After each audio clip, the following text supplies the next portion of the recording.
നമസ്കാരം, ഞാൻ doctor Manoj Dathan, Swami Vivekananda trust തൃശ്ശൂരിൻ്റെ managing ട്രസ്റ്റിയാണ്. കഴിഞ്ഞ 7 വർഷത്തോളമായിട്ട് സ്വാമി വിവേകാനന്ദ ട്രസ്റ്റ് തൃശ്ശൂരിൻ്റെ ഏറ്റവും പ്രധാനപ്പെട്ടുള്ള ഒരു അക്കാഡമിക്കൽ ആക്ടിവിറ്റി നടത്തിക്കൊണ്ടിരിക്കുകയാണ്.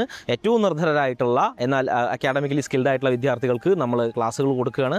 ഈ പറയുന്ന സ്വാധ്യായ പരീക്ഷാ പരിശീലന പദ്ധതി എൻട്രൻസ് എഴുതി അവർ ക്വാളിഫൈ ചെയ്യുന്ന സമയത്ത് അവർക്ക് പലതരത്തിലുള്ള സപ്പോർട്ടുകൾ നമ്മൾ നൽകുന്നുണ്ട്. അവർക്കുള്ള സ്കോളർഷിപ്പ് സപ്പോർട്ട് നമ്മൾ നൽകുന്നുണ്ട്. 1 മുതൽ 25 വരെയുള്ള കുട്ടികൾക്ക് കംപ്ലീറ്റ് ആയിട്ടുള്ള സൗജന്യമായിട്ടുള്ള ക്ലാസ്സുകളാണ് 10 വർഷം നൽകുന്നത്. 26 മുതൽ 150 വരെയുള്ള കുട്ടികൾക്ക് നമ്മൾ 1/3 ഫീസ് മാത്രം വാങ്ങിച്ചുകൊണ്ട് 150 മുതൽ 51 മുതൽ 200 വരെയുള്ള കുട്ടികൾക്ക് പൂർണ്ണമായിട്ടുള്ള ഫീസ് അടച്ച് ഇത് based on the entrance examination and interview ഈ മാർക്ക് കാൽക്കുലേറ്റ് ചെയ്തിട്ടാണ് ഇതിൻ്റെ ഫൈനൽ റിസൾട്ട് ഇടുക. എല്ലാവരും തന്നെ എല്ലാ കുട്ടികളും തന്നെ പരീക്ഷ എഴുതി ഹയർ റാങ്ക് മേടിക്കാനായിട്ട് ശ്രമിക്കുക. നന്ദി, നമസ്കാരം.